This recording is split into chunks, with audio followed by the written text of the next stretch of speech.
예, 15페이지 보면 시가 한 수 있어요. 자비선수를 한번 읽어보겠습니다. 같이 하면 좋겠습니다. 자비선수, 자신의 내면을 들여다보는 것, 자기가 자기를 알아가는 것, 자기가 자신을 사랑하는 것, 자기의 고통을 자기가 없애는 것, 자기의 잘못을 자신이 용서하는 것, 내가 나를 깨우는 것, 자기가 자기를 구원하는 것, 이것은 안에서 일어나는 혁명, 바깥 경계에 전혀 동요되지 않으니 세간의 고통을 구제하는 지혜와 평안의 길. 혁명 어록하는 어로를 빼버리셔야 됩니다. 이 글을 제게 쓰게 된 동기는 제가 수행을 했기 때문에 이 글을 썼는데, 특히 자기가 자기를 구원하는 것이라는 것은 그전에 한번 얘기했지만은, 제가 미얀마에서 수행할 때 그 현흥 스님이 통역을 해가지고 그 선원 입구에 글씨를 번역을 해줬어요. 그 내용이 이제 어느 누구도 자기를 구원해 줄 수 없다, 자기가 자기를 구원하는 것이다 하고 이렇게 영어로 글씨 서 있었다는 거죠. 상당히 그때 감명받았어요. 아, 이게 명상이구나. 만약에 명상이, 세상에 명상이 없다고 한다면은 뭐 부처님이 뭐 세상을 구원한다든지 하나님이 구원한다든지 이렇게 할 수 있는데, 부처님이 명확하게 스스로 깨달음을 얻고 자기 자신을 생사의 구렁텅이에서 벗어나게 할 수 있다는 거죠. 스스로가. 그걸 제시한 게 명상법이에요. 그건 그렇고요. 내일 제게 공지사항입니다. 내일 이제 한 달에 한 번 걷기 명상하는 날이에요. 걷기 선 명상이 돼야 되나? 참경우에서 하니까 참여 바라고요. 원래는 수요일날 오전에 해야 되는데 목요일날 오전으로 바뀐 것은 그 불광사의 대선 기존 강의 때문에 그래요. 그거 아니었으면은 그때 공지했던 대로 수요일을 할 건데, 어쩔 수 없이 6월 달까지는 강의를 해야 되니까 금요일 날 걷기 명상을 하니까 오전 10시니까요. 입구에 딱 들어와서 좌로 얼굴을 돌리면은 그 정답 비슷한 것이 있어요. 거기에 이제 해랑입니까? 거기에 있으니 그쪽으로 오시면 되겠습니다. 아마 내일 날씨가 아마 좋지 않을까 생각을 해요. 그래, 창경궁에 꽃이 피고 이제 이런 계절이니까 걷기 명상하기 딱 좋다 이런 생각을 해요. 자, 341페이지를 보십시오. 책 없으신 분 저기 책을 좀 갖다 드리시지. 책 없으신 분 계세요?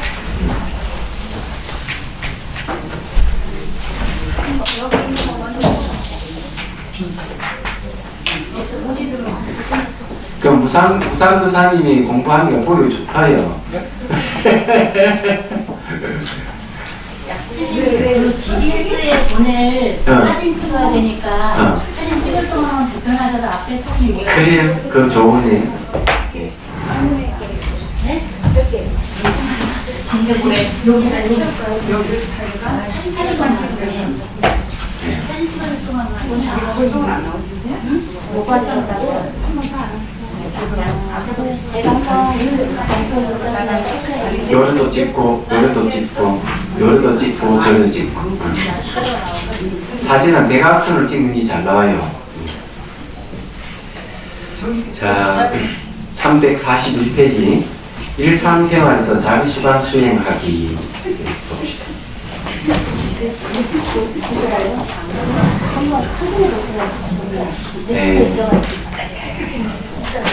이 자기수반에 대해서 생소 처음 들어보는 용어일 수가 있는데, 아마 그 부처님은 염처경에 보면, 그 사념처경에 보면은 수행 대상의 신수신법을 얘기를 해요. 신수신법. 그러니까 몸과 감각과 마음과 마음의 현상, 이 네 가지를 이제 수행 대상을 얘기를 하고 있는데, 그 몸 감찰할 때는 되게 수식관이나 부정관을 가르치셨어요. 얘기하자면. 그런데 저는 이 몸 감찰을 자비수관이라는 이름으로 이 새로운 수행 방법을 제시했습니다. 근데 이제 몸이 사라질 때까지만, 몸 사라짐의 지혜를 얻으면 그다음 감각 관찰로 넘어가는데, 감각 관찰은 똑같이 이제 순수 이파사나이기 때문에 문제될 건 없어요. 그런데 일상생활에서 이 자비수관 수행을 어떻게 하느냐, 이게 상당히 중요합니다. 그냥 일상생활에서 수행을 하면은 여러분들 의식이 성성하게 깨어나니까 좋아요. 그 제목을 보면 정령으로 알아차리기, 그 부제목에 친구의 사법 다스리기 이렇게 되어 있습니다. 그 여기 이제 내용이 이제 그런 얘기예요. 어떻게 하는지를 제가 이제 말씀을 드릴게요.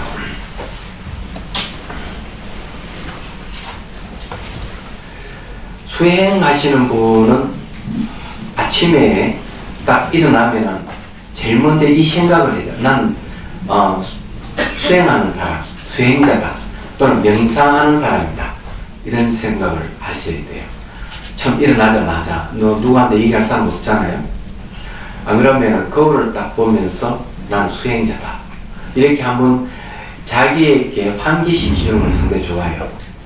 그러면은 이제 일상생활에도 알아차림이 이어질 거라고 저는 생각을 합니다. 그리고 이제 일어나면 제일 먼저 자기 얼굴을 살피는 게 상당히 중요해요. 좀 이제 수행이 되신 분은 일어나자마자 거울을 보지 않고도 자기 얼굴이 어떤 상황이다 알아요. 얘기하자면. 마음이 눈이 생긴 사람들은 자기 얼굴 표정을 압니다.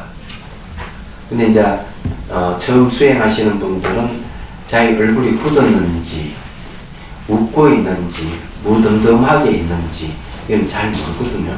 그때는 거울을 한번 딱 보고, 혹시 얼굴이 막 찌푸리거나 성이 나 있다면은 그 전날 생각해, 무슨 일이 있었는가.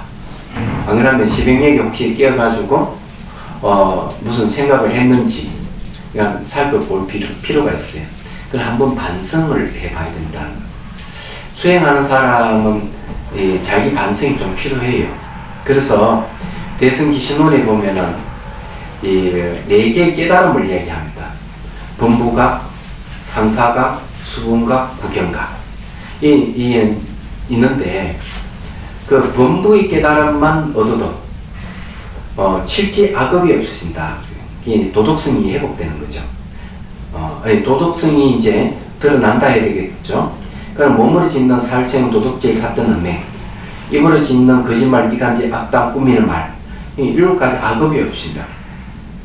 그럼 범부의 깨달음이 어떤 것이냐 하면은 본격적으로 알아차림을 하기 전에 단순하게 자기가 지나간 일을 되돌아보는 거예요.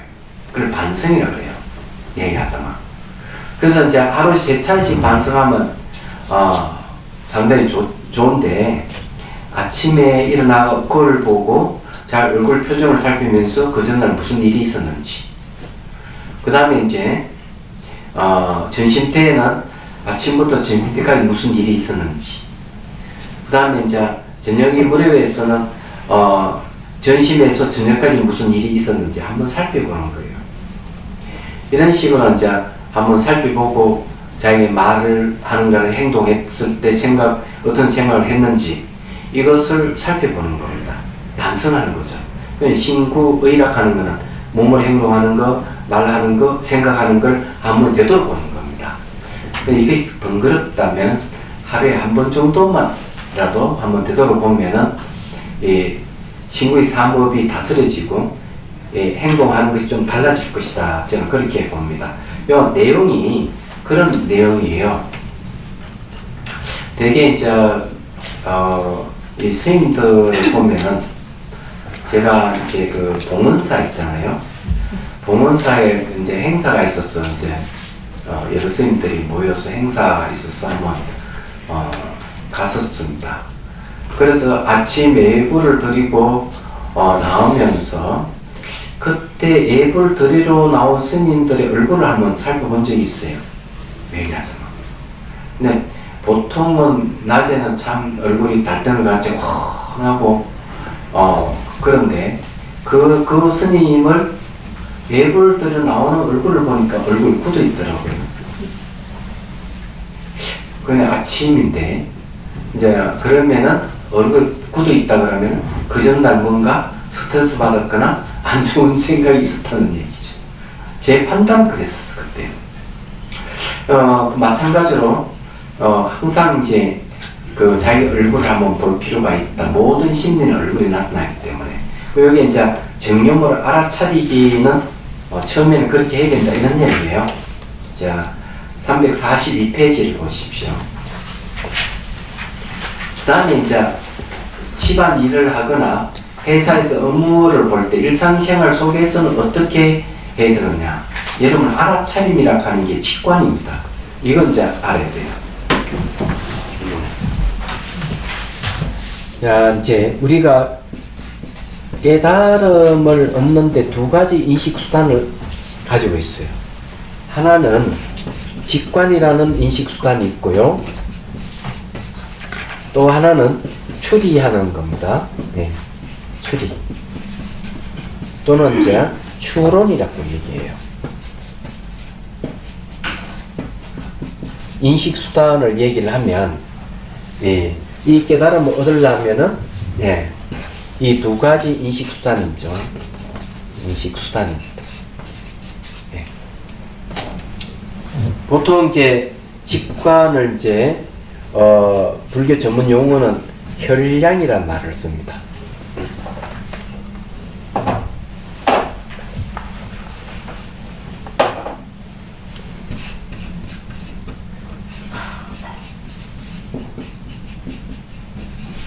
요 이제 추리를 비량이라는 말을 씁니다.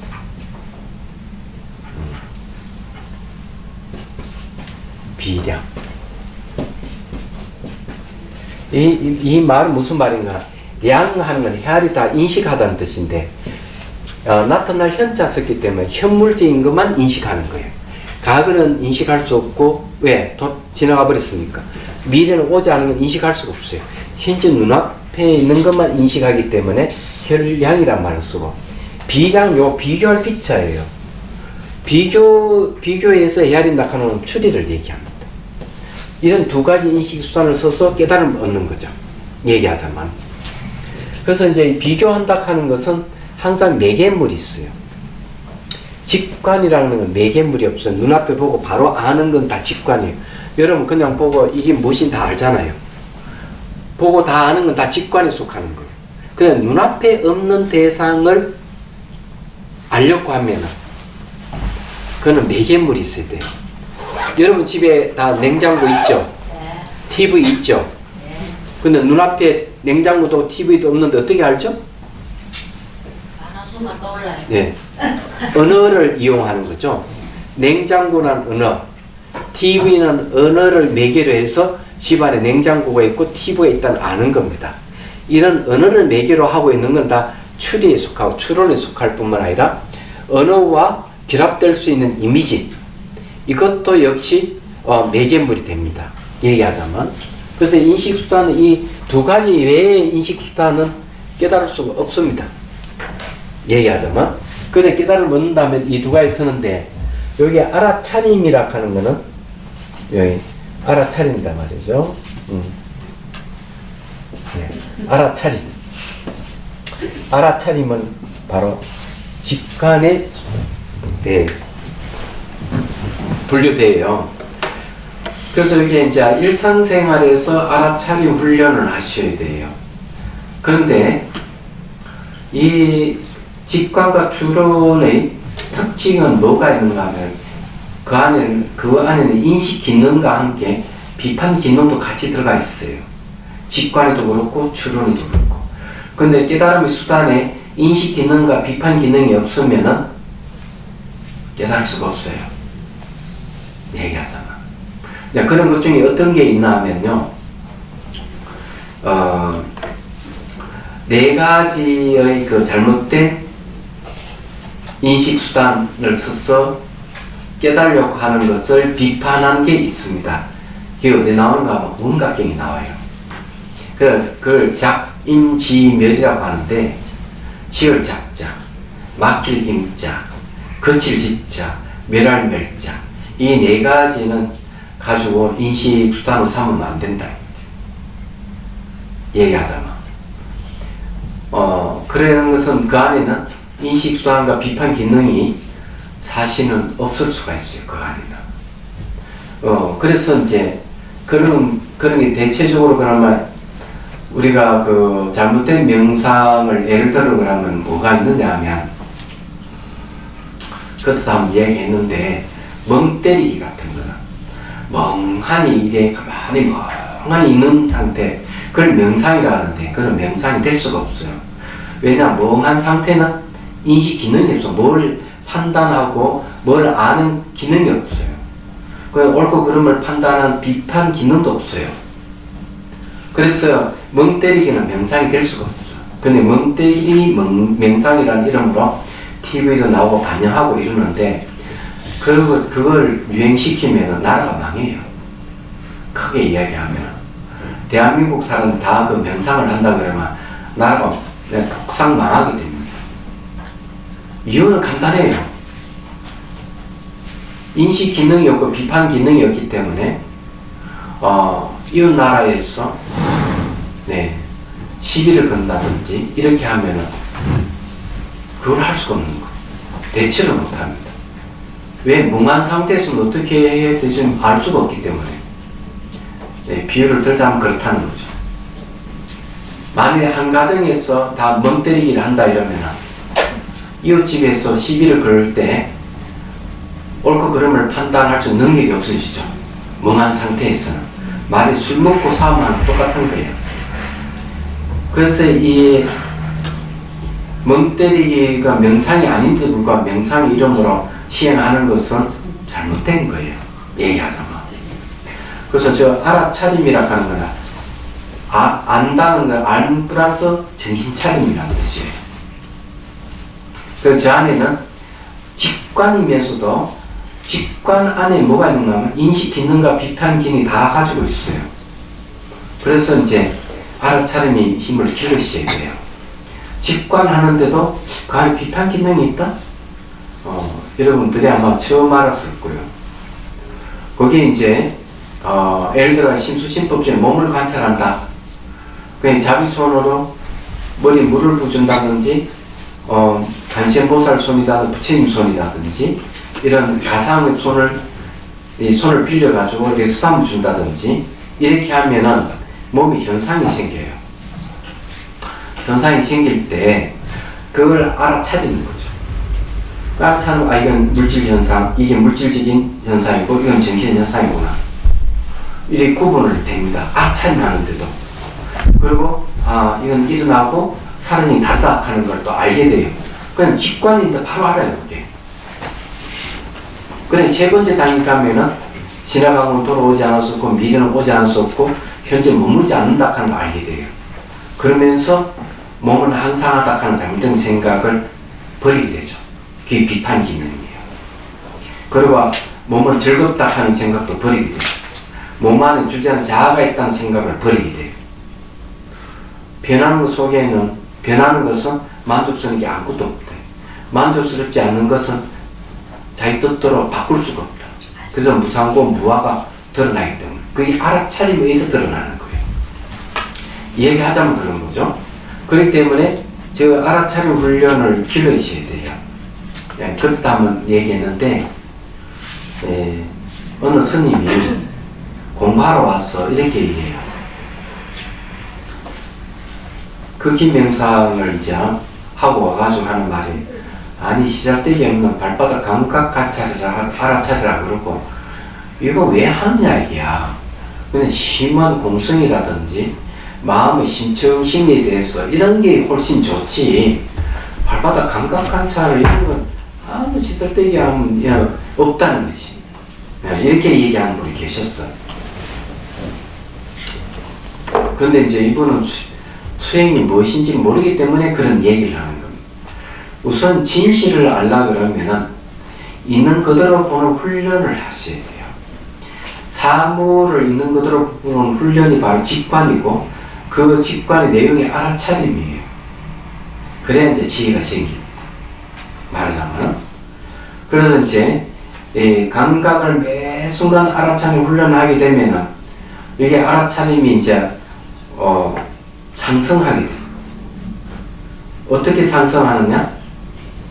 어떤 순간 눈으로 볼 수 없는 세계를 보기 시작하는 거예요. 그게 이제 마음에 눈이 생겼다는 거죠. 있는 그대로 보는 데서 마음이 눈이 생기면 더 정확하게 볼 수 있어요. 그때는 마음이 눈이 생기면 비로소 감정이나 생각을 할 수가 있다. 감각을 처음에 알아차리지 못하다가 감각이 일어나고 사라짐을 알죠. 생각도 일어나고 사라지는 걸 알죠. 감정도 일어났다 사라지는 걸 마치 사물 보듯이 알게 되는 거예요. 그게 알아차림 힘이에요. 이 알아차림 힘이 더 좋아지면은 마음을 본성까지도 캐치가 가능하다. 우리 어렵다 생각하는 무아라든지 공성을 캐치해서 낼 수 있는 힘도 알아차림에서 오는 거예요. 그럼 처음에는 굉장히 미미하다가 이 알아차림 힘이 좋으면 마음이 이제 점점점 개발되기 시작해서 그런 경지까지 가는 거예요. 그래서 이제 알아차림 훈련을 해야 돼요. 이 상태는 어떻게 하는가 이제 말씀드리죠. 걸을 갈 때는 항상 발바닥 감각 알아차리기 훈련을 하시고 걸을 때는. 그럼 업무 볼 때는 힘들잖아요. 그럼 어떻게 업무 보기에서 매출을 한다 이러면은 자 걸어갈 때는 발바닥 감각 알아차리기 하면서 가면 그것도 수행이 돼요. 그 다음 음식 먹을 때는 어떻게 하느냐? 음식 먹을 때 음식에 씹히는 감각을 알아차리는 거예요. 맛도 알아차리고 넘기면 넘기는 감각을 알아차리고 이렇게 훈련하면은 어느 순간 입안이 환히 보이면은 마음에 눈이 생겼구나. 그 이제 심안이 그러면은 됩니다.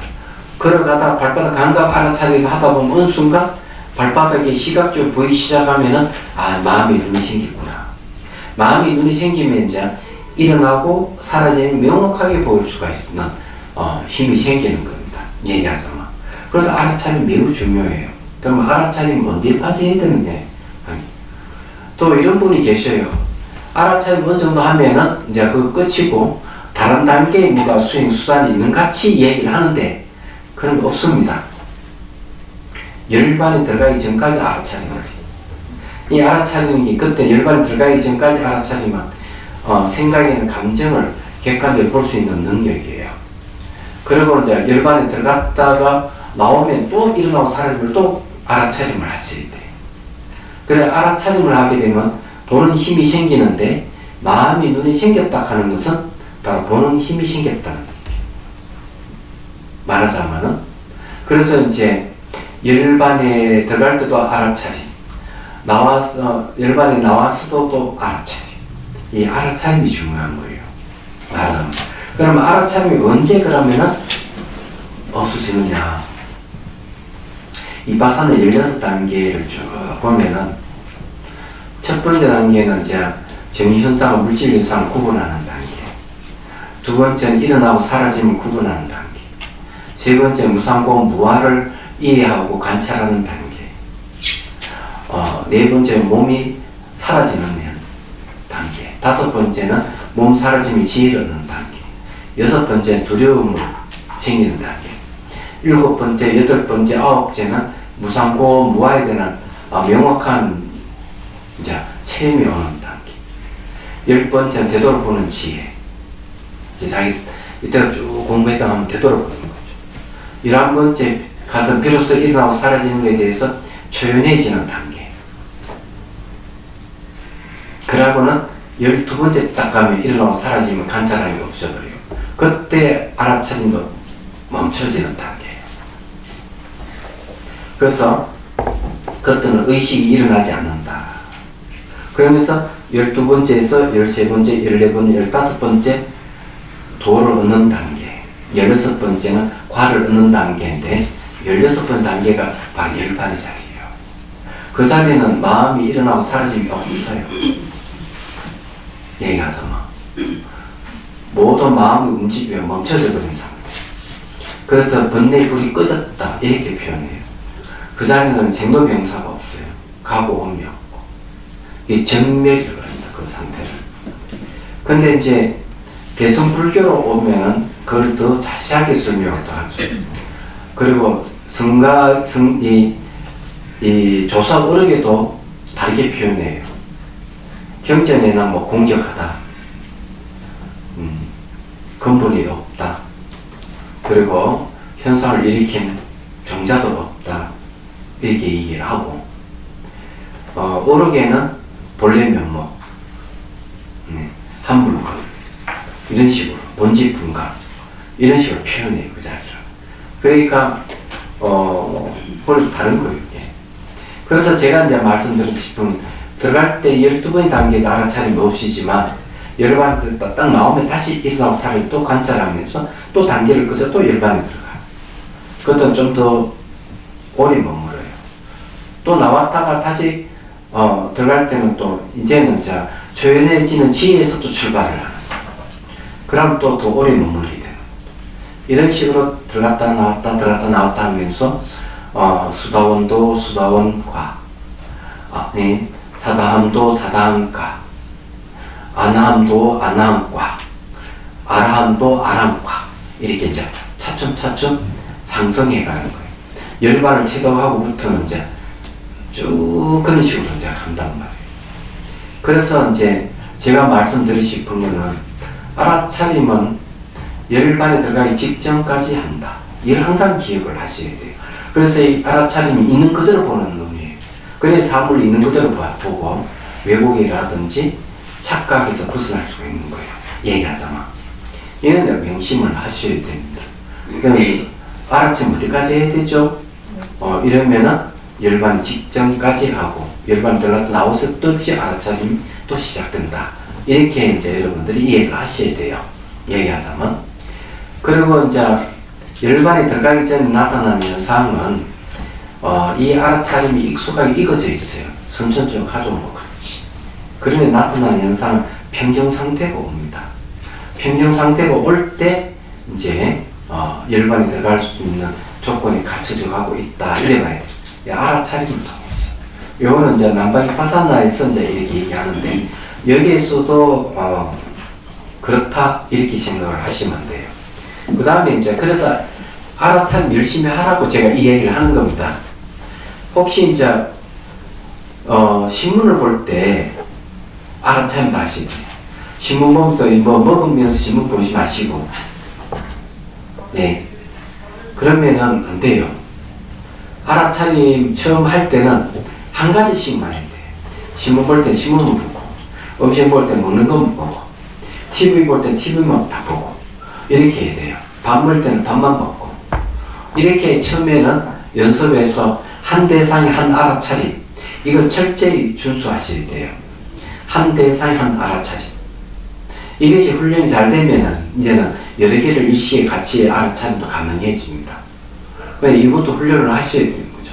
예를 들어서 여행 간다. 여행. 그래서 한 사람이 귤을 가져왔어. 이제 여러 사람이 귤을 까먹는데 한 사람 지도를 탁 펴놓고 지금부터 어떤 쪽으로 해서 어디로 갈 것이다 설명을 하는 거예요. 설명하면서 중간중간에 귤을 하나씩 먹는다. 봅시다. 그러면 이 설명하는 사람이나 설명 듣는 사람은 귤 맛을 알까요? 모를까요? 귤 맛을 모를 거예요. 듣는데 집중하고 먹는데 신경 쓰다 보면 모르는 거죠. 그러면 이거는 이제 알아차림을 놓친 거죠. 그럼 그런 행위는 뭐냐? 습관이라는 거죠. 습관. 습관적으로 먹으면서 이 얘기를 하는 거죠. 근데 수행을 이제 이 알아차림 훈련을 하다 보면은 이제 뭐가 달라지는가 하면은 습관성이 이제 바뀌는 겁니다. 알아차림 없을 때는 그냥 습관적으로 막 휙휙 지나가죠. 그래서 나이가 들면 시간이 팔 흐르는 거예요. 나이 지나가면. 근데 하루의 삶이 다 습관화되어 있기 때문에 하루가 금방금방 지나가는 거예요. 하루가 금방금방 지나가는 걸 멈추게 하는 방법 알려드릴까요? 여행 가면 돼요. 낯선 땅에 가면 전부 다 새롭기 때문에 습관적이지 않기 때문에 시간이 굉장히 천천히 가요. 얘기하죠. 그래서 이렇게 나이 드신 분이 여행을 좋아해요. 네, 시간 빨리 안 흐르니까. 그걸 명심하셔야 돼요. 그런데 알아차림이 되기 시작하면은 습관적이 점점 없어지고 늘 똑같은 장소인데도 불구하고 똑같은 일을 하는데도 불구하고 늘 새롭게 와닿기 시작하는 거예요. 왜? 알아차림하는 거는 습관성에서 벗어나기 시작했다는 얘기. 그래서 삶이 아주 행복해지기 시작하는 겁니다. 그래서 여러분들이 이제 연습을 하시라는 거예요. 이 내용도 그런 겁니다. 한꺼번에 하지 말고 하나씩. 우리 가정주부들은 어떻게 해요? 애 업고 밀대 가서 청소하고, 그죠? 애 전기기 가면서 또 커피 다 먹고 이렇게 하는데 이게 알아차림이 없어요. 그런데 알아차림 열심히 하면 그걸 일을 동시에 해도 다 알아차릴 수가 있어요. 처음에는 잘 안 되지. 한 대상에 한 가지 알아차리는 훈련을 하셔야 돼요. 얘기하자면. 요 내용은 이제 그런 얘기입니다. 자, 그 다음에 242편 밑에서 첫 번째 단, 여섯째 줄을 보면요.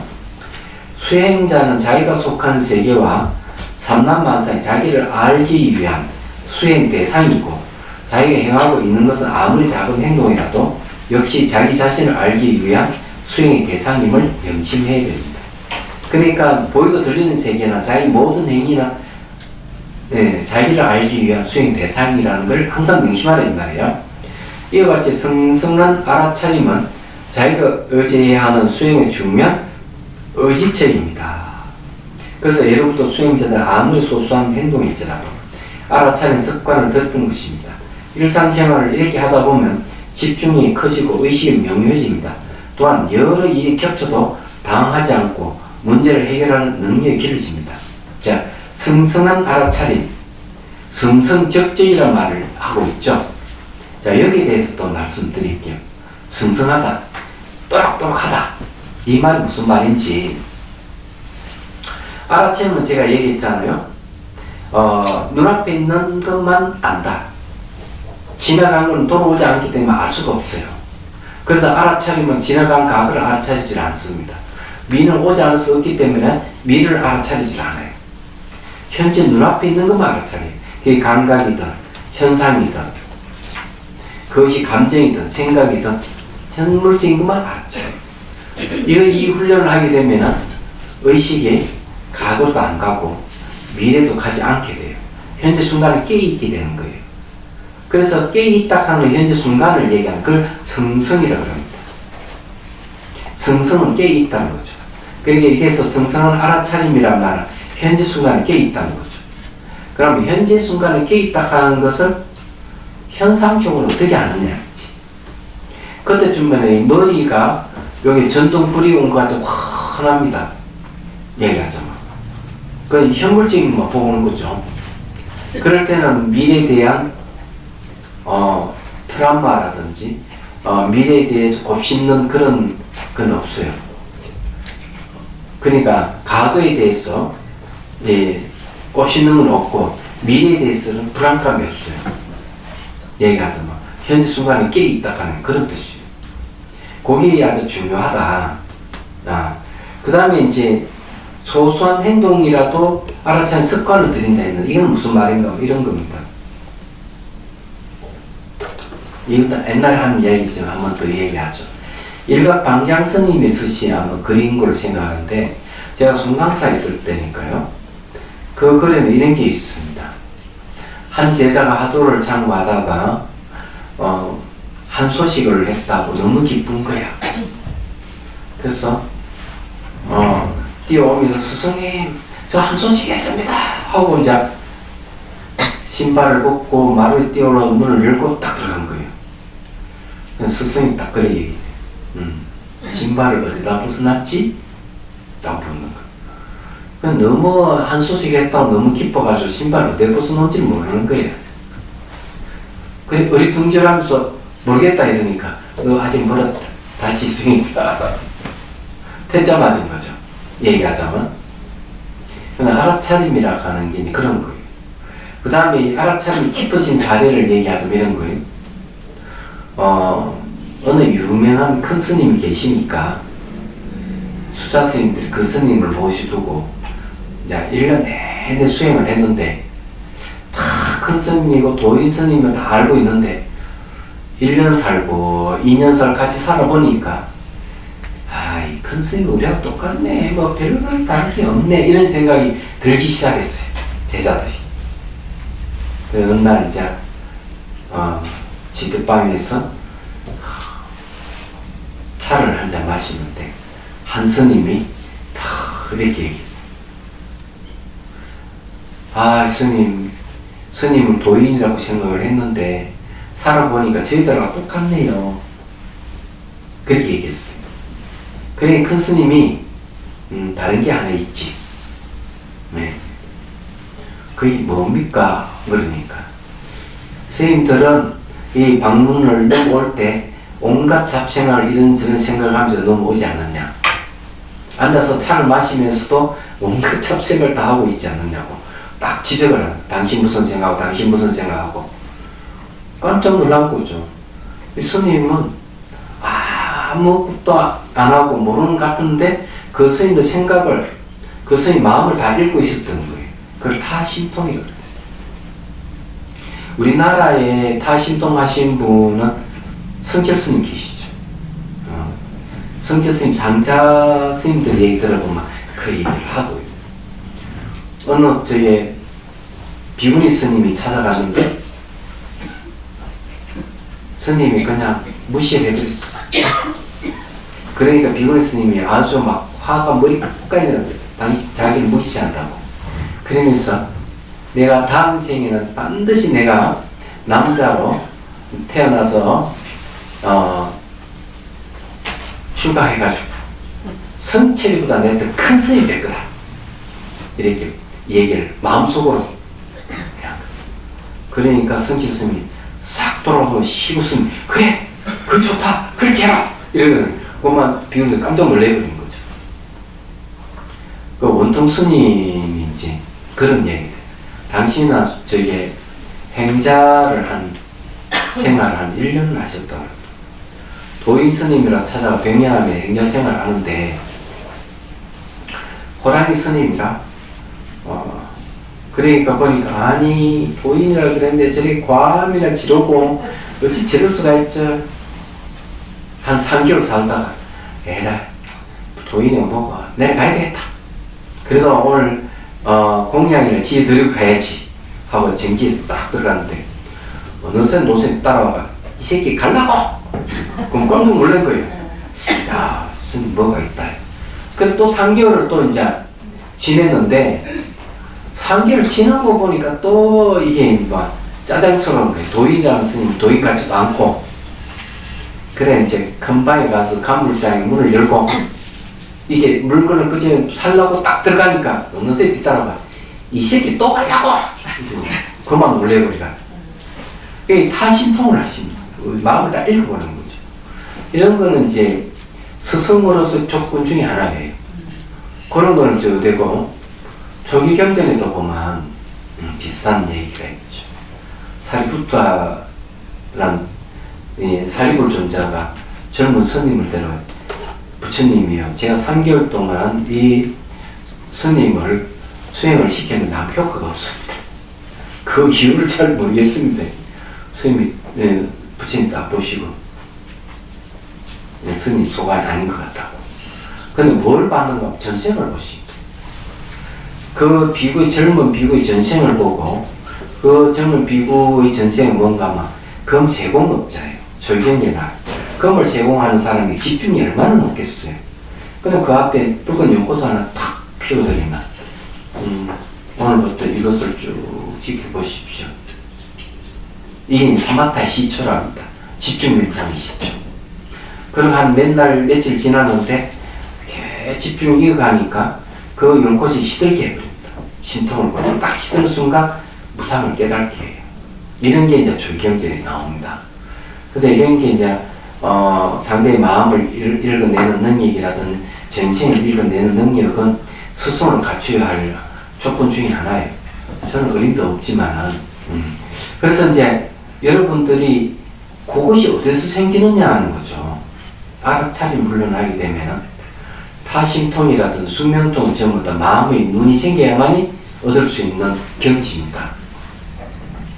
물론 그거는 뭐 지혜하고나 상관이 없지만 마음의 능력이죠. 그래서 알아차림 열심히 하면 마음의 눈이 생긴다. 이런 걸 이제 말씀드리고 싶어서 이 얘기를 하는 겁니다. 다른 건 아니에요. 자, 그 다음에 이제 한번 볼까요? 자, 343페이지. 여러 가지 일들을 한꺼번에 처리할 때 뭔가 생각을 미첩하면 문제가 되지 않지만 그렇지 못할 경우 꼭 한두 가지를 잊어버립니다. 점차 나이가 들어감에 따라 자신 능력에 해이가 일어납니다. 이럴 때도 정념이 해결사입니다.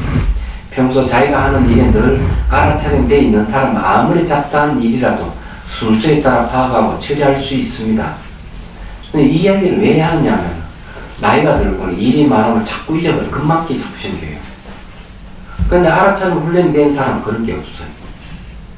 나이가 들어도 아무리 일이 많아도 다 이렇게 해낼 수 있는 능력이 생깁니다. 그런데 가끔 하나씩 보면 잊어버리는 일이 생겨가지고 내가 수행하는데 좀 나이가 들었구나. 걱정이 없습니다. 얘기하자면. 또 다 가져왔다 싶은데 또 나오다 보면 아이고 하나 내가 안 가져왔구나. 이런 일이 생기는 거죠. 얘기하자면. 혹시 여러분도 그런 일이 없는지 모르겠어요. 있으면은 이 알아차림 수행해야 됩니다. 그래서 그게 알아차림 특성은 대상에 의지하지 않고 또한 회피하지도 않는 데 있습니다. 대상에 대해 객관성을 유지하고 자신의 마음을 항상 자각 상태로 있게끔 합니다. 이 자각 상태를 깨있는 상태예요. 내가 하고 있는 내가 아는 상태. 그러니까 여러 가지를 동시에 처리하는 행위를 통제하면 늘 현재 이 순간 이치에 있습니다. 그래서 시간의 흐름에 매몰되지 않습니다. 이 시간의 흐름에 매몰되지 않는 게 되게 순사들이 그런 일을 하거든요. 보면 그래서 조주 순사도 이렇게 대중들에게 당신들은 24시간 매어 살지요? 저는 24시간을 마음대로 부리고 삽니다. 이렇게 얘기를 하는 거예요. 매어 사는 거하고 부리고 사는 거하고는 전혀 다른 거예요. 얘기하면. 그래서 여기 이제 이 알아차림은 어쨌든요, 그렇다는 걸 얘기하는 거죠. 밥 먹을 때도 그렇게 하고 그렇게 해야 됩니다. 이 내용 그냥 한번 여러분들이 읽어보시면 될 것 같고요. 네, 차 마시는 것들이 나옵니다. 344페이지 보면요. 중간에 보면 이번에 차를 마실 때 알아차림에 대해서 알아보겠습니다. 이렇게 했는데 차는 보면요. 이 차를 따라 마실 때 알아차리기 아주 좋은 조건을 가지고 있어요. 근데 이 차를 매기를 하는 거죠. 말하자면 차를 이렇게 보면은 빛깔이 다르고 향기가 있고 맛이 있죠. 이 색향미를 이용해서 알아차림 물려나는데요. 잡을 때는 이 감각을 알아차리면 됩니다. 들 때는 무기감을 알아차리면 되고요. 마실 때는 입술에 접촉한 느낌을 알아차리고. 처음에는 굉장히 단순합니다, 이게. 근데 이게 있는 그대로 사물을 보는 훈련입니다, 이게. 그런 이제 향기와 맛과 맛을 알아차리고. 마시면 따뜻한 게 내려가면 내려가는 걸 알아차리고. 또 이 들고 있다 놓을 때는 이 무게감과 접촉에서 소리는 알아차리고. 이러면 이제 하면 좋아요. 얘기하자면. 지금 한번 해주시죠. 예? 지금 한번 해주시죠. 네. 한번 하자고요? 네. 찻잔 있나? 그러면은 상상으로 해요. 예, 찻잔을 한번 한번 해보죠. 이 알아차림 훈련이 그러면 준비될 동안 우리 연습을 안 하고요. 알아차림 뭔지 확고하게 알기 위해서 자, 손을 들어보십시오. 간단해요. 자, 새끼손가락 잡고 뒤로 천천히 제낍니다. 반응이 있죠. 자, 세게 더 제끼세요. 아픕니까? 안 아픕니까?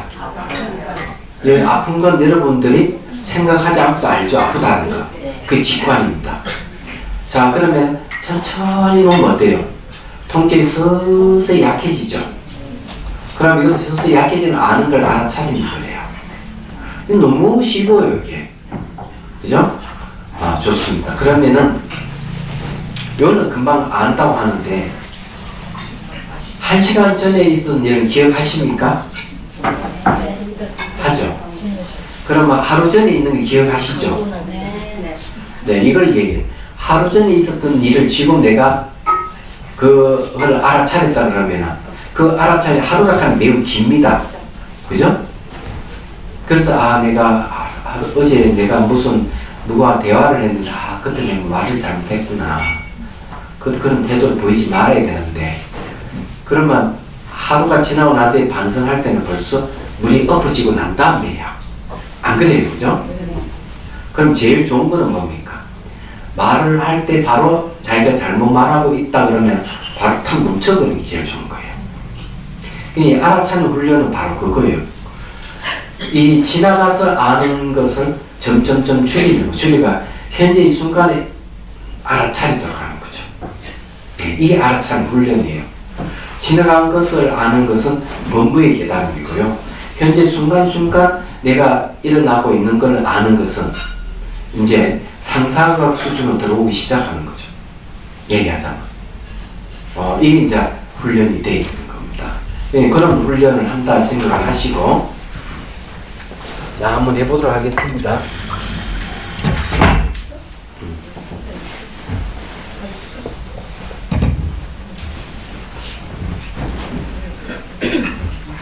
자, 이것도 이제 기본 자세가 있습니다. 기본 자세. 그냥 한번 처음에는 해보고, 두 번째는 제가 멘트를 드릴 테니까. 자, 이 참행성할 때 하는 도구예요.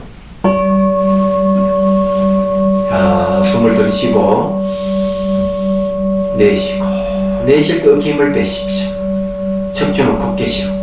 자, 시선을 곳곳이 잠시 둡니다.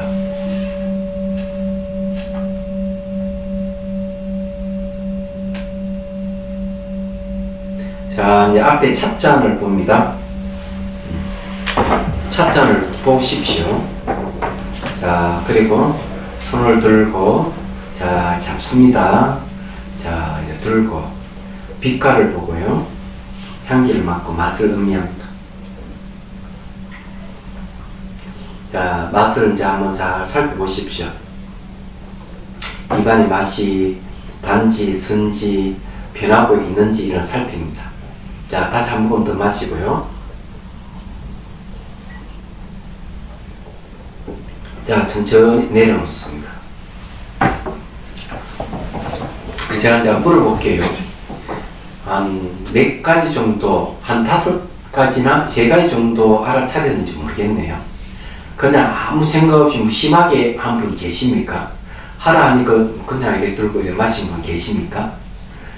그거 안 좋은 겁니다.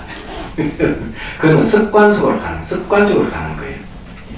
그러면은 이제, 자, 이렇게 보라 할 때, 빛깔을 보고, 손을 잡으러 갈 때, 일 잡으러 갈 때, 손가락이 이렇게 가면은 공기가 접촉됐을 때, 요 느낌 있죠? 요 느낌 알아차는 사람 있습니까? 예, 좋아요. 제가 이야기하고 싶은 거는, 자, 뭘 알아차려야 되는가 하면은, 접촉되면 반드시 감각이 일어나요. 그래서 그 감각을 알아차려야 돼요. 그래서 손을 이렇게 잡으러 갈 때, 이 공기와 접촉에서 일어나는 감각 알아차리는 거. 그 다음에 탁 잡으면은, 잡을 때, 이 접촉됐을 때 찻잔으로 접촉된 감각 알아차리는 거. 딱 들면은 무게감을 알아차리는 거. 이렇게 당기면 움직이는 걸 알아차리는 거. 빛깔이 이렇게 딱 보면 움직이지 않을 동안에 가만히 있다가 잔잔해지면은 이제 향기를 맡고 맛을 음미할 때 빛깔을 알아차리고 향기를 알아차리고 맛을 알아차리고 여기 입술에 대이면 접촉을 알아차려. 또 입안에 맛을 이렇게 쫙 알아차리다가 내려놓으면은 예, 무기감을 알아차려. 또 이렇게 딱 되면 접촉했을 때 소리 같은 거, 소리나 접촉되는 느낌을 알아차리는 거예요. 근데 느낌 왜 알아차려야 하는가 하면 느낌을 알아차리지 못하면은 있는 그대로 보는 힘이 떨어져 버려요.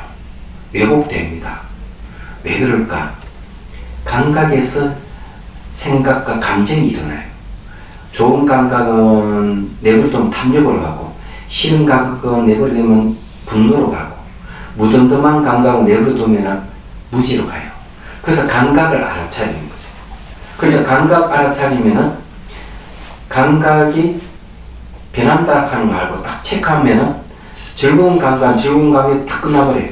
탐욕이 안 일어나요. 싫은 감각이 다 끝나요. 분노를 안 가는 거죠.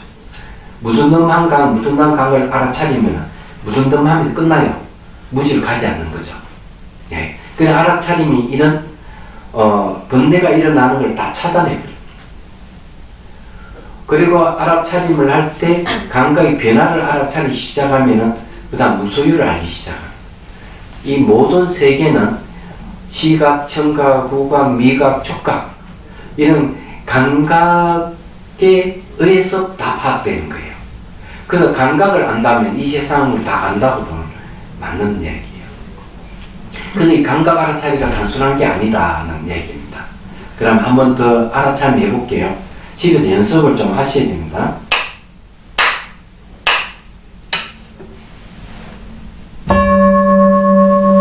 자, 숨을 들이쉬고 내쉬고 어깨 힘을 쭉 빼십시오. 척추는 곧게 씌우고 시선은 곳곳이 잠시 둡니다.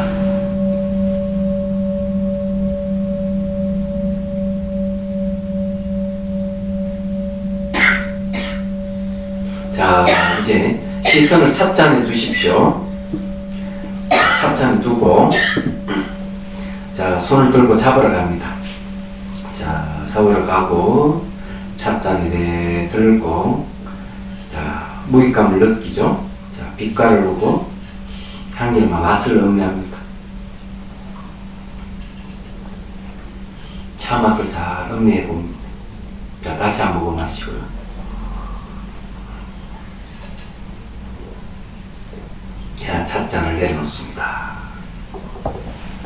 자, 이렇게 이제 알아차림을 하면 돼요.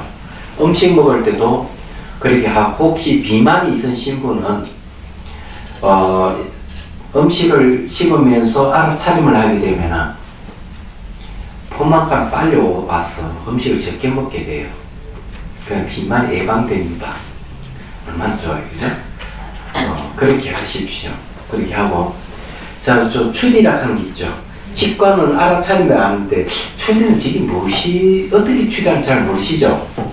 그러면은 이제 한번 확인해 보죠, 이것도. 자, 찻잔 잡고요. 맛을 음미하십시오. 자, 내려놓습니다.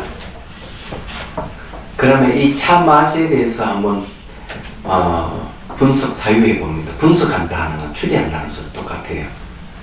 여러분, 차 맛이 실체가 없다 하면 어떻게 알죠? 변하니까. 변하는 거 좋습니다. 또 한 가지 더 있는데 시간적으로 변하는 게 아니에요. 실체가 없다 하는 거. 또 하나 더 있습니다. 그게 뭘까요? 자, 이거예요. 자, 지금 분석해 볼게요. 혀가 없으면은 차 맛이 없죠. 차물이 없으면은 차 맛이 없죠. 미각 의식이 없으면 차 맛이 없죠. 그럼 차 맛 어떻게 나옵니까? 혀와 차물과 미각 의식 3자가 만나야 맛이 생겨요. 그러면 차 맛이라 하는 거는 독립된 게 아니죠. 실체가 없다. 이렇게 추론을 이렇게 하는 겁니다. 그 다음에 이제 좀 더 확대해 볼까요? 이거는 차 맛이 극한되는 것 같은데 아닙니다. 차물은 뭐면 차에서 왔죠. 차 배달하는 사람이 있죠. 차를 만드는 사람, 차를 따는 사람이 있어야 되겠죠. 차 따는 차 나무가 있어야 되겠죠. 그죠? 이렇게 이제 사유해 갑니다. 사나무가 존재하려면 흙이 있어야 되죠. 물이 있어야 돼요. 그 다음 온도가 맞아야 돼요. 그죠? 그 다음에 뭐가 있어야 됩니까? 공간도 있어야 돼요. 차가 자라려면. 근데 햇빛이 있어야 돼요. 햇빛이 뭐 강압적 작용을 못하니까. 햇빛, 그러면은 이제 문제 달라집니다. 햇빛은 태양이 쏘죠. 태양은 우주에 있습니다. 자, 그러면은 한 잔의 차 맛을 보는데 저 우주하고 저 연결되어 있죠. 자, 찻잔 잡아보십시오. 한 잔 마십니다.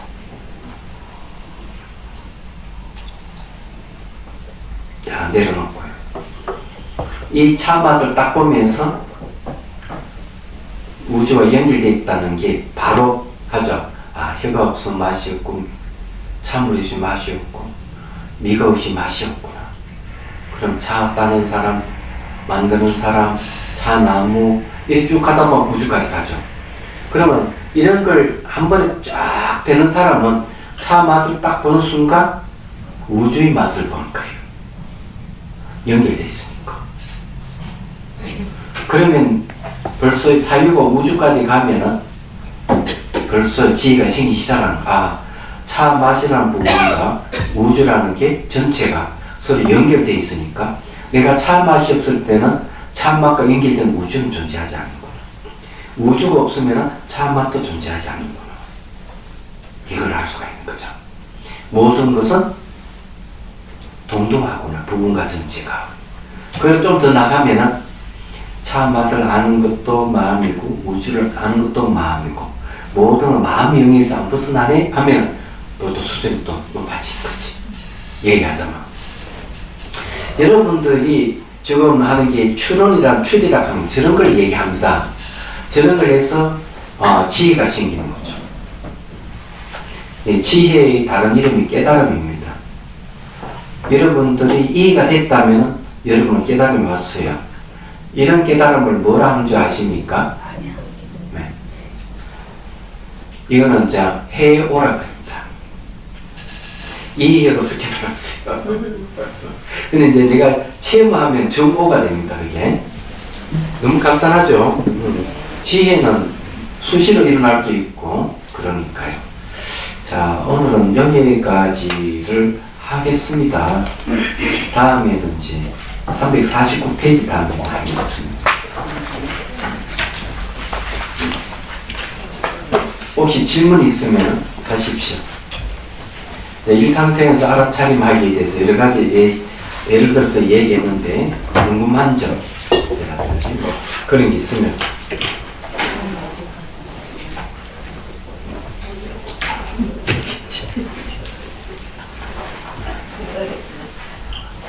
근데 알아차림하면은 사람이 예민해집니다. 미척해지고. 근데 알아차림을 하면서 예민해지는 건 예민함이 따라가지 않으니까 문제가 없어요. 이 알아차림이 없는 예민함은 이 가민 반응이라고 해야 되나? 그런 건데 알아차림이 있는 사람은 아주 생각이라든지 행동이라든지 이런 게 미첩하지만은 가민 반응은 아닙니다. 의식이 깨있다 이렇게 얘기하죠. 이런 거는 여러분들이 구분할 줄 알아야 되겠습니다. 10분 휴식하겠습니다.